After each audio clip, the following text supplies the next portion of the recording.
Ward ಹಂಚಿಕೆ ಮಾಡಬೇಕಾದ್ರೆ ನಮ್ಮವರೇ ಗೆಲ್ಲೋ ರೀತಿಯಲ್ಲಿ ವಾರ್ಡ್ ಹಂಚಿಕೆ ಮಾಡ್ಕೊಳ್ರಿ ಅಂತ.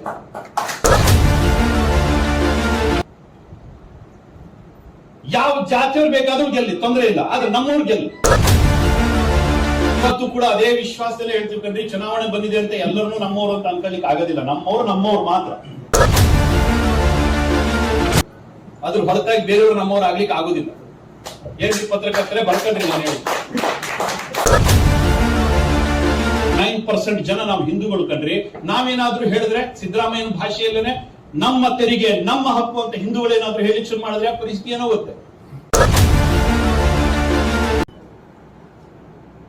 ಚುನಾವಣೆಯನ್ನು ಅತ್ಯಂತ ಸಮರ್ಥವಾಗಿ ನಿಭಾಯಿಸ್ತೀರಿ ಅನ್ನುವಂಥ ವಿಶ್ವಾಸ ನಮಗಿದೆ.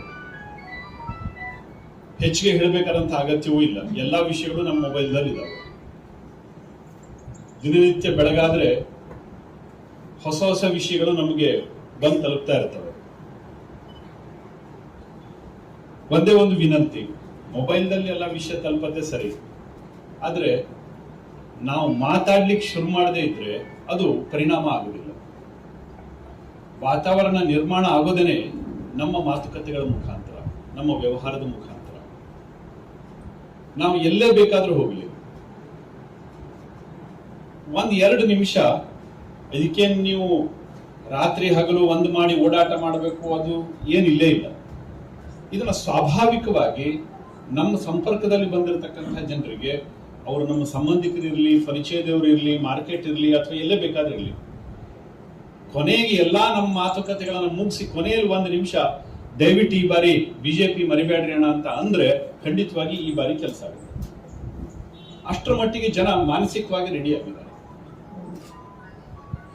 ದೇಶದ ಅನಿವಾರ್ಯತೆ ಇವತ್ತು ಬಿಜೆಪಿ ಅಧಿಕಾರಕ್ಕೆ ಬರಬೇಕು ಅನ್ನತಕ್ಕಂಥ ಲಾಲಸೆ ನಮ್ದಿಲ್ಲ, ಆದ್ರೆ ದೇಶದ ಅನಿವಾರ್ಯತೆ ಬಿಜೆಪಿ ಇದ್ರೇನೆ ದೇಶದಲ್ಲಿ ಸುಭಿಕ್ಷ, ಬಿಜೆಪಿ ಇದ್ರೇನೆ ದೇಶದಲ್ಲಿ ಅಭಿವೃದ್ಧಿ, ಬಿಜೆಪಿ ಇದ್ರೇನೆ ದೇಶ ಅತ್ಯಂತ ಸುಭದ್ರವಾಗಿರುತ್ತೆ, ಬಿಜೆಪಿ ಇದ್ರೇನೆ ದೇಶದಲ್ಲಿ ಧರ್ಮ ಉಳಿಯುತ್ತೆ. ಈ ಕಾರಣದಿಂದ ಬಿಜೆಪಿ ಇವತ್ತು ನಮ್ಮ ದೇಶದ ಅನಿವಾರ್ಯತೆ. ಚುನಾವಣೆ ಬಂದಾಗ ಅವರಿಗೆ ನಾವು ಯಾವತ್ತೂ ಕೂಡ ಇದನ್ನೇ ಹೇಳ್ತಾ ಬಂದಿದ್ವಿ. ಯಾವತ್ತೂ ಕೂಡ ನಮ್ಮ ಬದುಕೇ ಇದು, ನಾವು ಬೇರೆದನ್ನು ಯೋಚನೆನೇ ಮಾಡಿಲ್ಲ. ಇದನ್ನ ಇಟ್ಕೊಂಡೇನೆ ನಾವು ಮತ್ತೊಂದನ್ನು ಯೋಚನೆ ಮಾಡ್ತೀವಿ. 85% ಯಾರು ನಮಗೆ ವೋಟ್ ಹಾಕಿದ್ದಾರೆ ಅದು 90% ಆಗಬೇಕು. ಇವಾಗ ನಮ್ಮ ಜನ ನಮ್ಮ ಗುರುತಿನ ಜೊತೆ ವೋಟ್ ಹಾಕಬೇಕು. ನಮ್ಮ ದೀಪಗಣ್ಣ ಇಲ್ಲ ಇದ್ದಾರೆ, ಮಂಕಿ ಮಂಕಿ ಟೌನ್ ಪಂಚಾಯತ್ ಆಯ್ತು ಅಲ್ವಾ? ಅವತ್ತು ಒಂದೇ ಮಾತನ್ನ ಎಲ್ಲಾ ಕಾಂಗ್ರೆಸ್ ಲೀಡರ್ಸ್ ಗಳಿಗೆ ಫೋನ್ ಮಾಡಿ ಹೇಳಿದ್ರು, ಏನ್ ಬೇಕಾದ್ರೆ ಆಗಲಿ, ಆಮೇಲೆ ನಾವು ನೀವು ಗುದ್ದಾಡೋಣ, ಕಾಂಗ್ರೆಸ್ ಬಿಜೆಪಿ ಆಮೇಲೆ ಗುದ್ದಾಡೋಣ. ವಾರ್ಡ್ ಹಂಚಿಕೆ ಮಾಡಬೇಕಾದ್ರೆ ನಮ್ಮವರೇ ಗೆಲ್ಲೋ ರೀತಿಯಲ್ಲಿ ವಾರ್ಡ್ ಹಂಚಿಕೆ ಮಾಡ್ಕೊಳ್ರಿ ಅಂತ. ನಮ್ಮವರೇ ಗೆಲ್ಲೋ ರೀತಿಯಲ್ಲಿ ಆಗ್ಬೇಕು. ಯಾರು ಗೆಲ್ತಾರೋ ನಮ್ಮವ್ರು ಗೆಲ್ಲಿ, ಯಾವ ಜಾತಿಯವ್ರು ಬೇಕಾದ್ರೂ ಗೆಲ್ಲಿ, ತೊಂದರೆ ಇಲ್ಲ, ಆದ್ರೆ ನಮ್ಮವ್ರು ಗೆಲ್ಲಿ. ಆಮೇಲೆ ಬೇಕಾದ್ರೆ ರಾಜಕಾರಣ ನಾವು ನೀವು ಮಾಡೋಣ ಅಂತ ಹೇಳಿದ್ನ ದೀಪಗಣ್ಣ. ಕಾಂಗ್ರೆಸ್ನವ್ರ ಹತ್ರ ಎಲ್ಲರ ಹತ್ರ ಕೈ ಮುಗಿದು ಕೇಳಿದ್ದೆ ನಾನು, ನಮ್ಮವ್ರು ಗೆಲ್ಬೇಕು, ಹಿಂದೂಗಳಿಗೆ ಗೆಲ್ಬೇಕು ಮಂಕಿಯಲ್ಲಿ ಟೌನ್ ಪಂಚಾಯತ್ ಅಲ್ಲಿ, ಬೇರೆಯವ್ರಿಗೆ ಗೆಲ್ಬಾರ್ದು. ಇವತ್ತು ಕೂಡ ಅದೇ ವಿಶ್ವಾಸದಲ್ಲೇ ಹೇಳ್ತಿರ್ಕಂಡ್ರಿ, ಚುನಾವಣೆ ಬಂದಿದೆ ಅಂತ ಎಲ್ಲರನ್ನೂ ನಮ್ಮವ್ರು ಅಂತ ಅನ್ಕೊಳ್ಳಿಕ್ಕೆ ಆಗೋದಿಲ್ಲ. ನಮ್ಮವ್ರು ಮಾತ್ರ. ಅದ್ರ ಹೊರತಾಗಿ ಬೇರೆಯವರು ನಮ್ಮವ್ರು ಆಗ್ಲಿಕ್ಕೆ ಆಗೋದಿಲ್ಲ. ಏನ್ರಿ ಪತ್ರಕರ್ತರೆ, ಬರ್ಕೊಂಡ್ರಿ, ನಾನು ಹೇಳಿ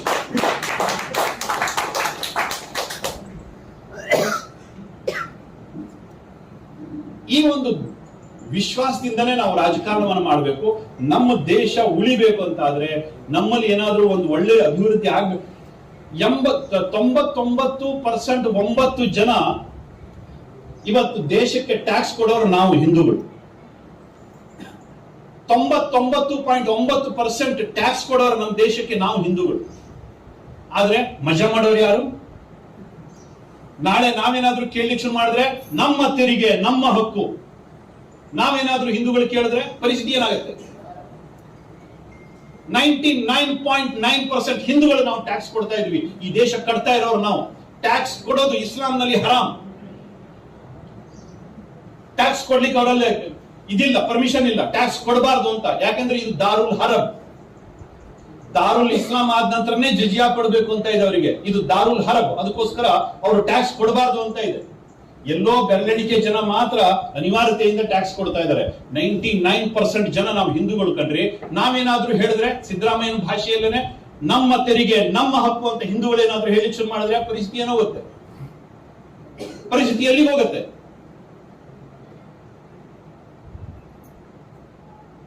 ಸಿದ್ದರಾಮಯ್ಯ ತರ ನಾವ್ ಹೇಳಿಕ್ಕಾಗಲ್ಲ. ಸಿದ್ದರಾಮಯ್ಯನವರು ಗ್ಯಾರಂಟಿ ಕೊಟ್ರು, ಗ್ಯಾರಂಟಿ ಕೊಟ್ಕೊಂಡು ಆಮೇಲೆ ಸದನದಲ್ಲಿ ಬಂದು ಹೇಳಿದ್ರು, ಹೇಳಿದ್ದಲ್ಲ ಮಾಡಕ್ಕಾಯ್ತದ, ಹೇಳ್ತೀವಪ್ಪ ಇದ್ರ ತಾನೆ, ಹೇಳಿದ್ದಲ್ಲ ಮಾಡಕ್ಕಾಯ್ತದ ಹೇಳ್ತೀವಪ್ಪ. ಇದನ್ನು ಬಿಜೆಪಿ ಹೇಳಲಿಕ್ಕೆ ಆಗುದಿಲ್ಲ. ನಾವು ಏನ್ ಹೇಳ್ತೀವೋ ಅದನ್ನ ಮಾಡಿ ತೋರಿಸ್ತೀವಿ. ಹೇಳಿದ ನಂತರದಲ್ಲಿ ಅದು ನಮ್ದು ಬದ್ಧತೆ. ರಾಮ ಮಂದಿರ ಹೇಳಿದ್ವಿ, 370 ಹೇಳಿದ್ವಿ, ರಸ್ತೆ ಅಭಿವೃದ್ಧಿ ಹೇಳಿದ್ವಿ, ಜನರ ಅಭಿವೃದ್ಧಿ ಹೇಳಿದ್ವಿ. ಮೊನ್ನೆ ಸರ್ವೆ ರಿಪೋರ್ಟ್ ಬರ್ತಾ ಇದೆ, 2% ಮಾತ್ರ ಕಡು ಬಡತನದ ರೇಖೆಯಲ್ಲಿ ಇದ್ದಾರೆ. ಅಂದ್ರೆ ಬಡತನದ ರೇಖೆಗಿಂತ ಇವತ್ತು ಎಷ್ಟು ಜನರನ್ನ ಹೊರಗಡೆ ತಂದಿದ್ದೀವಿ. ಇದನ್ನ ನಾವು ವಾಗ್ದಾನ ಮಾಡಿದ್ವಿ ಚುನಾವಣೆಯ ಮುಂಚೆ, ಮಾಡಿ ತೋರಿಸಿದೀವಿ. ಭಟ್ಕಳದಲ್ಲಿ ನಿಂತ್ಕೊಂಡು ಹೇಳ್ತೀನಿ, ಮತ್ತ್ಯಾಕೆ ಹೆದರಿಕೆ? ನಾನು ರಾಮ ಮಂದಿರ ಆದಾಗ ಹೇಳಿದ್ದೆ, ರಾಮ ಮಂದಿರ ಅಯೋಧ್ಯ ಆಯ್ತು, ಕಾಶಿ ಆಗತ್ತೆ, ಮಥುರಾ ಆಗತ್ತೆ, 100% ಆಗತ್ತೆ. ಮುಂದಿನ ದಿವಸದಲ್ಲಿ ನಮ್ಮ ಶಿರಸಿಯ ವೀರವಿಠಲ್ ದೇವಸ್ಥಾನನೂ ಆಗತ್ತೆ, ಯಾಕಂದ್ರೆ ಅದು ಮಸೀದಿ ಆಗಿದೆ. ಭಟ್ಕಳದ ಚಿನ್ನದ ಪಳ್ಳಿ ಕಣ್ಣಿಗೆ ಕುಗ್ತಾ ಇದೆ. ಇದು ಕೂಡ ಮುಂದಿನ ದಿವಸದಲ್ಲಿ ಹಿಂದೂಗಳ ಆಸ್ತಿ. ಕೇಸ್ ಆಗ್ತದಿದ್ರೆ ಆಗ್ತದೆ. ಕೇಸ್ ಎಲ್ಲ ಹೋಗಿತ್ರಿ, ನಂದೆಲ್ಲ ಮುಗಿದಿತ್ತು, ಅದಕ್ಕೋಸ್ಕರ ಆರೋಗ್ಯ ಹಾಳಾಗಿತ್ತು. ಇವತ್ತು ಸಿದ್ದರಾಮಯ್ಯನವ್ರ ಕೇಸ್ ಹಾಕಿದ್ದ ನೋಡ್ರಿ, ಮತ್ತೆ ನಿಂತ್ಕೊಂಡಿದ್ದೀನಿ.